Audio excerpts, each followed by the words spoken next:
Welcome back नाज़रीन। Break के बाद आपको एक बार फिर से खुशामदीद कहते हैं। ब्रेक के बाद जब वापस आए हैं तो हेल्थ का सेगमेंट आपके लिए लेकर आए हैं, और जब आज हम हेल्थ की बात करेंगे तो इसमें सबसे पहले उस बीमारी का जिक्र करेंगे कि जिसने ना सिर्फ पाकिस्तान के हर शहर, हर कस्बे, हर ज़िले, हर इलाके को अपनी लपेट में लिया, बल्कि यूँ कहिए कि दुनिया में शायद ही कोई मुल्क ऐसा बचा हो कि जहाँ पर उसने हर किसी भी शख्स को मुतासिर ना किया हो। मैं बात कर रही हूँ यहाँ पर कोविड की। 2 से सवा 2 साल पाकिस्तान समेत दुनिया भर में कोविड ने तबाहकारियाँ मचा कर रखी, और इसके बाद हमने ये देखा कि लोगों की क़ुव्वत मुदाफ़त इंतहाई कम से कम तर होती चली गई। कुछ लोग बहुत जल्दी से जो है वो सेहतयाब होकर कुछ लोग अपनी जान से हाथ धो बैठे, लेकिन कुछ लोग ऐसे भी हैं कि जिनमें आज भी पोस्ट कोविड सिम्टम्स जो हैं वो पाए जाते हैं। साथ ही साथ ये कि उनकी इम्यूनिटी जो है वो खासी वीक हो गई है, और अभी भी एक टर्म यूज़ की जाती है डॉक्टर्स हज़रात की तरफ से, वो है लॉन्ग कोविड। अब ये सिचुएशन क्या है, और अभी क्या जो बीमारियां हैं वो कोरोना से मुतासिर होने वाले लोगों को जरा जल्दी मुतासिर करते हैं, इस पर भी आज हम बात करेंगे। एग्जैक्टली हमारे साथ प्रोग्राम में ज्वाइन किया है पैथोलॉजिस्ट डॉक्टर नसीर साहब ने, उन्हें शामिल गुफ्तगू करेंगे। अस्सलाम वालेकुम सर, कैसे हैं आप? शुक्रिया सर, सबसे पहले थोड़ा सा जानना ये चाहते हैं आपसे, what is your observation with respect to Pakistan, चूँकि पाकिस्तान से मुतालिक हमने ये देखा कि खत्ते के दीगर ममालिक में कोविड ने जिस तरह से हमला किया, पाकिस्तान में उस तरह से हमला नहीं किया अल्हम्दुलिल्लाह। लेकिन ये जो डायनामिक्स हैं ये क्या डिफाइन करते हैं फिर? क्या पाकिस्तान में भी पोस्ट कोविड सिम्टम्स वैसे ही हैं, पोस्ट कोविड इन्वायरमेंट वैसा ही है जैसे खत्ते के दीगर ममालिक में है?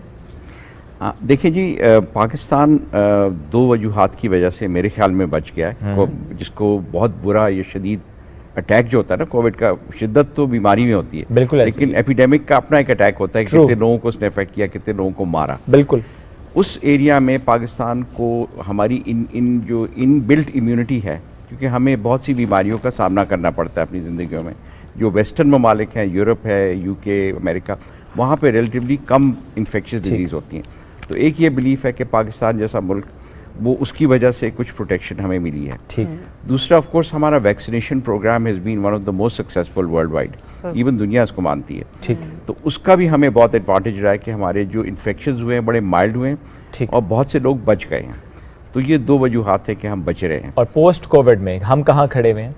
पोस्ट कोविड में मैं अभी भी लोगों को सजेस्ट करूंगा कि जिसके 6 महीने से ज़्यादा हो गए, अभी भी गवर्नमेंट फ्री वैक्सीनेशन ऑफ़र करी है, हमें इसका फ़ायदा उठाना चाहिए, क्योंकि पोस्ट वैक्सीनेशन बहुत ज़रूरी है कि हम अपने आप को इम्यूनिटी कायम रखें। इम्यूनिटी में 2 चीज़ें हैं, हमारी अपनी इम्यूनिटी होती है जिस्म की, और एक वैक्सीन इंड्यूस्ड उसको बूस्ट देती है जी। तो इन दोनों चीज़ों को चलाने के लिए बहुत ज़रूरी है कि हम वैक्सीन भी लगवाते रहें और अपनी सेहत का भी ख्याल रखें। ठीक है सर, यहीं से इसको हम कंटिन्यू करेंगे। इस वक्त बराह रास्त हम नाज़रीन को लेकर चल रहे हैं, सेनेटर फारूक एच नाइक साहब मीडिया से गुफ्तगू कर रहे हैं, बराह रास्त लिए चलते हैं। सेनेटर फारूक एच नाइक साहब गुफ्तगू कर रहे थे, अपनी मुलाहिज़ा की टॉपिक को यहीं से कंटिन्यू करेंगे। डॉक्टर साहब हमारे साथ मौजूद है। डॉक्टर साहब, हम लोग जिक्र कर रहे थे यहाँ पर पोस्ट कोविड के सिम्टम्स के हवाले से कि अब तक वो किस तरह से प्रवेल करे। दूसरा ये कि एक टर्मिनोलॉजी यूज़ होती है लॉन्ग कोविड के हवाले से, इसके बारे में भी ज़रा हमारी व्यूअर्स को आगाह कीजिएगा। हाँ जी, देखिए पोस्ट कोविड सिम्टम्स तो रहते हैं, कमज़ोरी रहती है, लोगों को थोड़ा सा टाइम लगता है रिकवरी में, जिनकी सेहत कमज़ोर है उनको ज़्यादा टाइम लगता है, जवान लोग जल्दी रिकवर कर जाते हैं। लेकिन लॉन्ग कोविड एक फ़र्क ऑलमोस्ट सिंड्रोम अब रिकग्नाइज किया जा रहा है, और लॉन्ग कोविड में कई चीज़ें शामिल हैं। जो सबसे बड़ा हिस्सा आता है, और ये इनका अमेरिकन का आइडिया ये है कि 10% उनका आवाम 1 साल के बाद पोस्ट कोविड लॉन्ग कोविड में है। तो पोस्ट कोविड उनके अंदर वेरिइंग डिग्रीज ऑफ सिम्टम्स है, कई लोग बहुत सेवेरली इम्पेयर्ड है और कुछ लोग बहुत कम उनको इफेक्ट है। But 10% is a huge 10% is a huge number.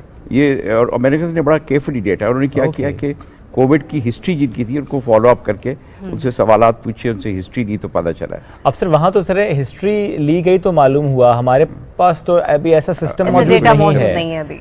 लेकिन हम लोग एनेक्डोटली पेशेंट से सुनते रहते हैं, ठीक है, कि वो जब कोविड होता है उसके बाद 2 मेन चीज़ें आती हैं जिनका ख्याल रखना है। एक होता है लंग डैमेज, कोविड लंग्स को बहुत ज़्यादा अफेक्ट करता है, तो पल्मोनरी फाइब्रोसिस से अब लोग जो है उसका शिकार है, और कई लोग उसको कनेक्ट नहीं कर पाते कोविड से, लेकिन it's a well known syndrome कि लंग डैमेज हो जाता है, उनको सांस लेने में मुश्किल होती है। That's a permanent damage. उसमें हमने तो जवान लोगों को भी मरते देखा है। मेरे एक जानने वाले डॉक्टर हैं जिनको UK में कोविड हुआ था, and he died within 1 year from lung fibrosis.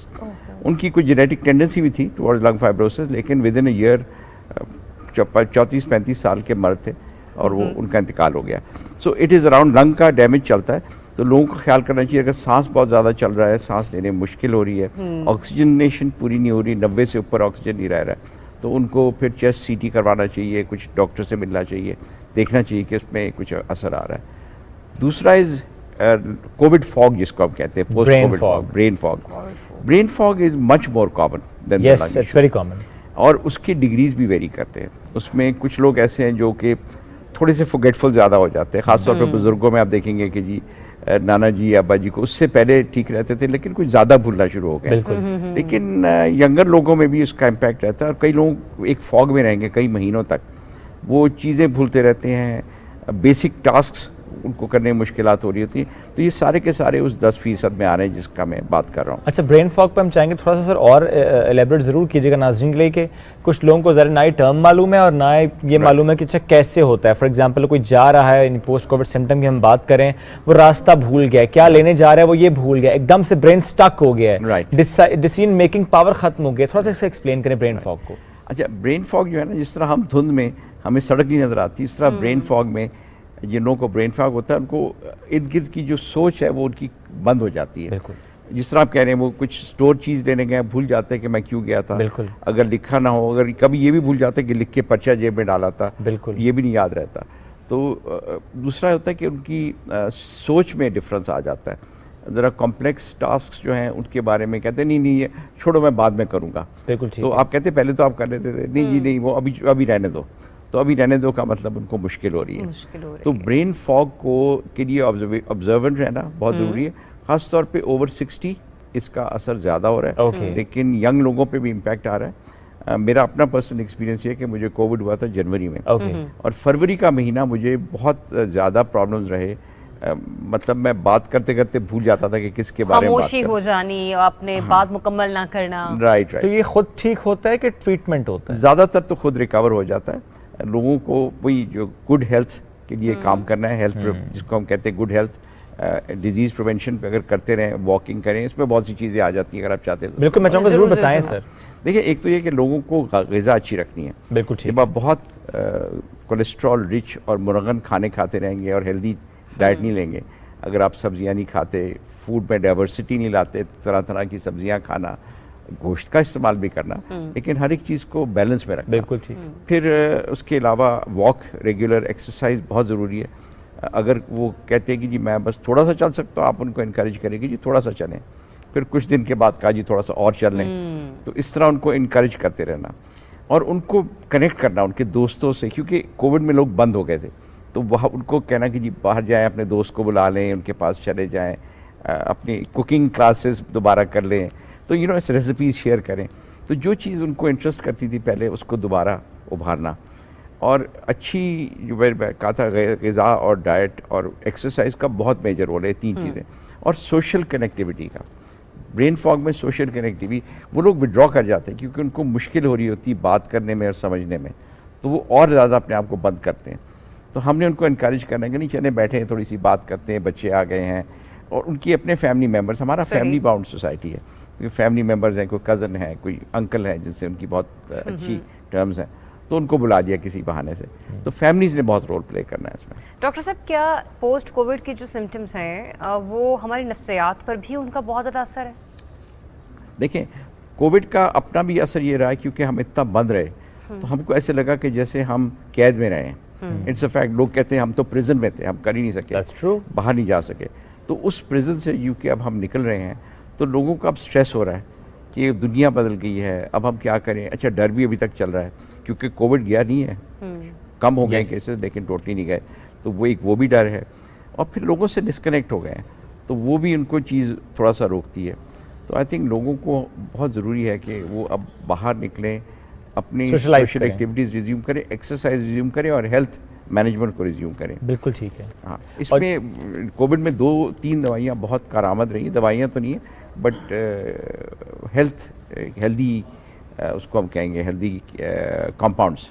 इसमें विटामिन डी सबसे ज़रूरी है, क्योंकि इसमें बहुत स्टडीज़ हैं कि विटामिन डी से वैसे भी हेल्थ बेहतर होती है और कोविड का भी इम्पैक्ट लोगों पे कम रहता है। जिंक का बहुत रोल है इसमें, तो ये इन चीज़ों का इस्तेमाल करते रहें, क्योंकि पोस्ट कोविड भी इनका खासतौर पे विटामिन डी का बहुत मेजर रोल है। तो विटामिन डी और जिंक, इसकी कमी कैसे मालूम होती है, या कुछ सिम्टम्स होते हैं कि आप खुद से लेना शुरू कर दें, या you have to go for a test? हाँ, उसका टेस्ट करवाना होता है। ओके।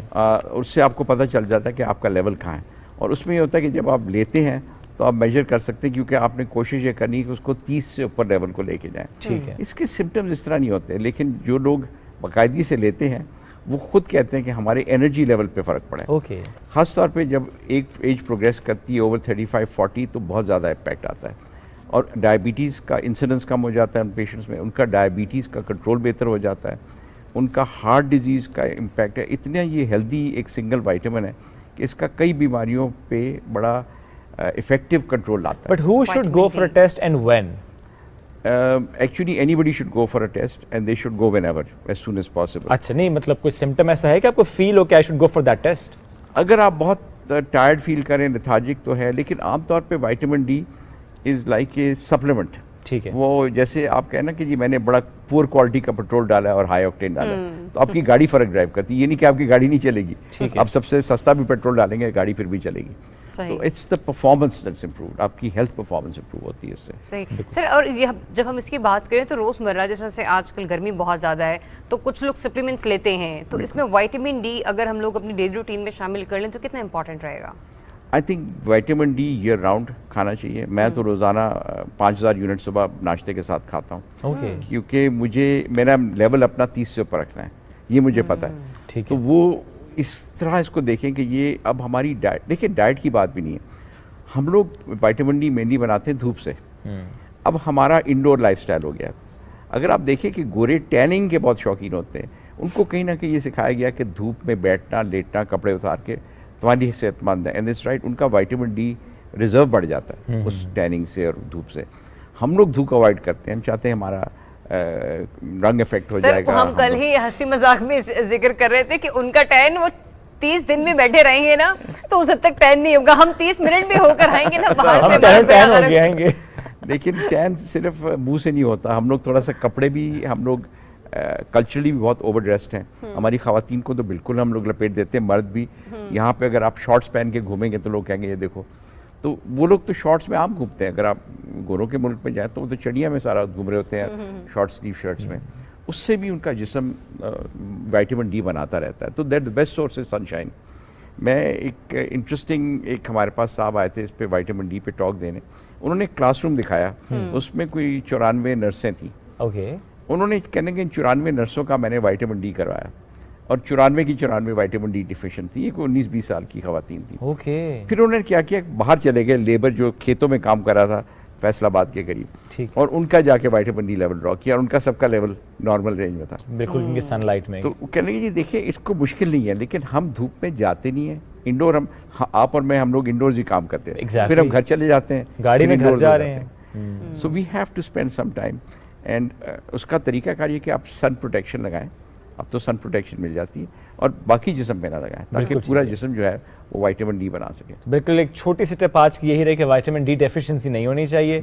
कोई भी सिम्टम फील हो रहा है, या for that matter for general health, आप टेस्ट जरूर करवाएं। और फिर जिस तरह सर ने वो अपने वो एज के हिसाब से, रिक्वायरमेंट के हिसाब से 5000 यूनिट्स ले रहे हैं, तो आपकी जो एज, आपके जो डेफिशिएंसी है उसके accordingly of course doctor recommend करेगा आपकी डोज, लेकिन आपने वो ज़रूर लेनी है ताकि आपकी इम्यूनिटी बूस्ट रहे, और जब इम्यूनिटी बूस्ट रहेगी तो कोई और बीमारी आप पे उस तरह से हमलावर नहीं होगी। Thank you very much sir, साथ मौजूद थे आप और हमें गाइड कर रहे थे फॉर जनरल हेल्थ। एक छोटी सी ब्रेक की तरफ बढ़ेंगे, ब्रेक से वापस आएंगे एक और मेहमान शख्सियत के साथ रहिए।